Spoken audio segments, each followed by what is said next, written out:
us move on to the next chapter, that is electromagnetic induction.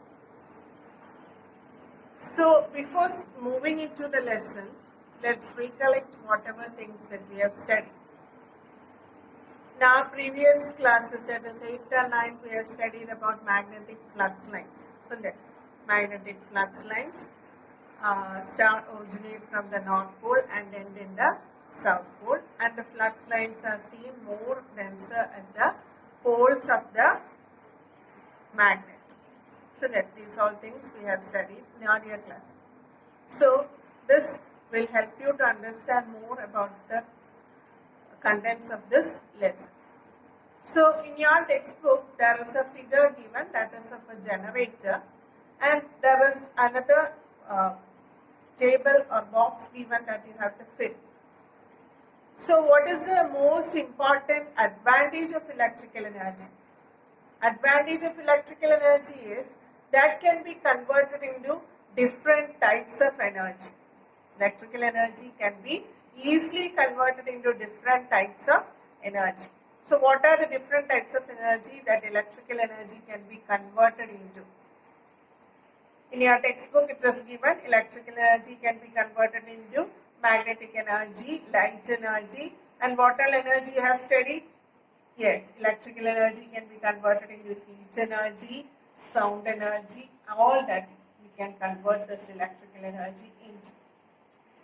Now, you have already studied about solar cell. So that lower classes you have studied solar cell is a type of cell which converts or which produces electricity with the help of solar energy.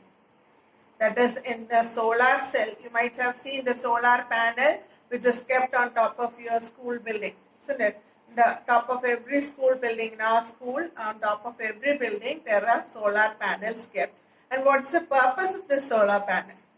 When solar energy falls or when sunlight falls on the solar panel, this sunlight is converted into electrical energy. So, solar energy can be converted into electrical energy using the solar cell. In this chapter, we will verify whether we can create electrical energy by any other method. So, to understand that, we will first take a look at the video given. Electromagnetic induction. Prepare a circular coil out of copper wire. Connect the two ends of this coil to the two terminals of a sensitive galvanometer with a scale having 0 at the center. This closed circuit is shown in the diagram. Note that this circuit contains no source of electricity and the galvanometer shows 0 reading initially. Take a bar magnet NS and move it swiftly towards the coil with its north pole facing the coil. You will observe a deflection in the galvanometer when the magnet is moving. The deflection indicates that current is set up in the coil. Now, move the magnet away from the coil. The galvanometer shows again a deflection, but in the opposite direction. This means current is set up in the opposite direction. If you hold the magnet with its south pole facing the coil and repeat the above steps, the deflections are again observed, but are reversed. Similarly, motion of the coil itself also produces deflections in the galvanometer when the magnet is kept stationary. Do you observe any deflection when you just hold the magnet stationary near the coil at rest? No. A relative motion of a magnet and a coil induces the current in the coil. The current produced by a relative motion of the coil or the magnet is called an induced current and is said to be set up by an induced electromotive force, EMF. The production of an induced EMF in a coil in a closed circuit by the relative motion of a magnet and its coil is called the phenomenon of electromagnetic induction. So in the video that you saw, it is clear that when a magnet is inserted into a solenoid, the galvanometer needle deflected. You saw it, isn't it? So what is the purpose of a galvanometer? The galvanometer is an instrument that is used to dictate the presence of electric current. So if there is an electric current in that circuit, the galvanometer shows a deflection. So in that experiment that you saw, was there any source of electric current? No, in that experiment there was only a magnet and a solenoid. That solenoid, the two ends of the solenoid was connected to a galvanometer. Then also, what happened? The galvanometer needle deflected, showing the presence of electric current. So from where does this electric current come? That you have to study here. See, when the magnet was introduced into the solenoid, we have already studied there are magnetic flux lines around a magnet starting from the north pole to the south pole. So when the north pole of the magnet is inserted into the solenoid, what happens? There will be a change in the magnetic flux because of this coil. When the magnet is introduced into the solenoid, the magnetic flux lines will get a change, or rather you can say the magnetic flux lines gets cut off. So due to the change of this magnetic flux lines, what happens? A current is introduced or a current is induced in the solenoid. When the magnetic flux lines are cut off due to the presence of solenoid, when the magnet is introduced into the solenoid, there are magnetic flux lines, and that magnetic flux line changes due to the presence of the solenoid. As a result, a current is induced into the coil.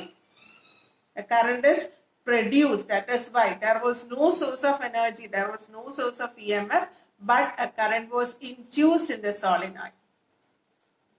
And when the magnet is kept stationary, or when the magnet is kept still inside the solenoid, there is no change in magnetic flux, or the magnetic flux is not cut off, so no current is induced, and the galvanometer needle comes back to the zero position. So understood? When the magnet is introduced, there was a change in the magnetic flux. As a result, a current is induced in the solenoid. When the magnet is kept inside the solenoid without any movement, then what happens? There is no change in magnetic flux, so no current is induced, and the galvanometer reading shows 0. Then the next instance is the magnet is taken out. When the magnet is taken out, there is a change in magnetic flux. But is it the same as when it was introduced in the solenoid? No. The magnetic flux lines change will be in the opposite direction. So what happened? The galvanometer needle deflects to the opposite direction.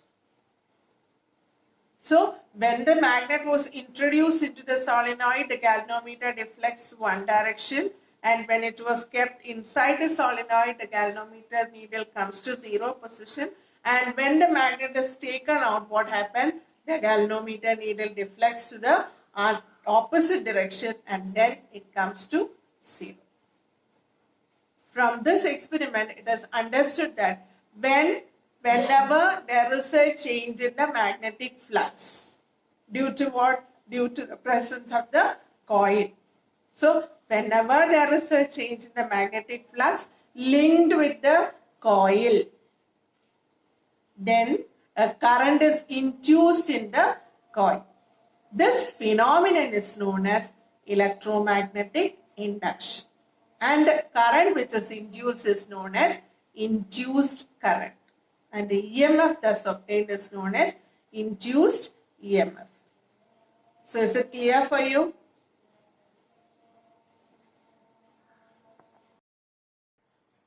So have you understood about electromagnetic induction? Electromagnetic induction, I'm once again telling you, that is when a solenoid which is kept stationary and a magnet is introduced, and a bar magnet is introduced into the solenoid, since there is a change in the magnetic flux of the magnet, what happens? A current is induced in the solenoid, and when the magnet is kept stationary inside the solenoid, there will be no current. And when the magnet is taken outside the solenoid, the change in magnetic flux is reversed. So the change in magnetic flux will be in the opposite direction. So the induced current will also be in the opposite direction.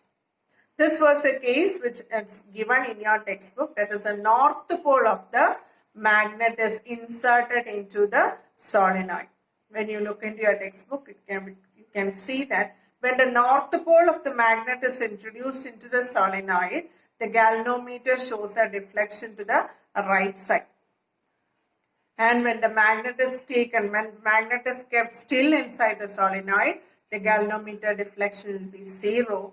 And when the magnet is taken out, the galvanometer deflection will be to the left. Now, so far we were discussing about how we are introducing the north pole. Now we will move on to the south pole. If the south pole of the magnet is introduced into the solenoid, the same thing happens, but it will be in the reverse order.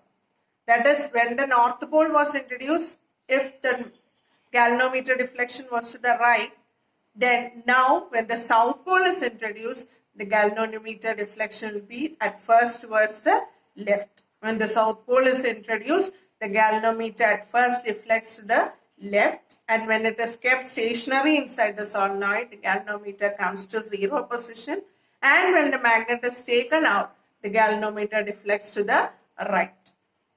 So these are the 3 conditions. Then one more question is asked there. If the magnet and solenoid are in relative motion, or both of them are moving in the same direction, then there will be no flux change, so no current is induced.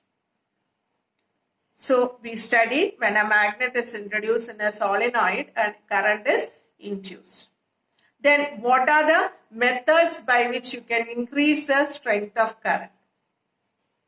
So far we have studied when a magnet is introduced into the solenoid, there is a current, and that current is known as induced current, and the phenomenon is known as electromagnetic induction. So how will you define electromagnetic induction?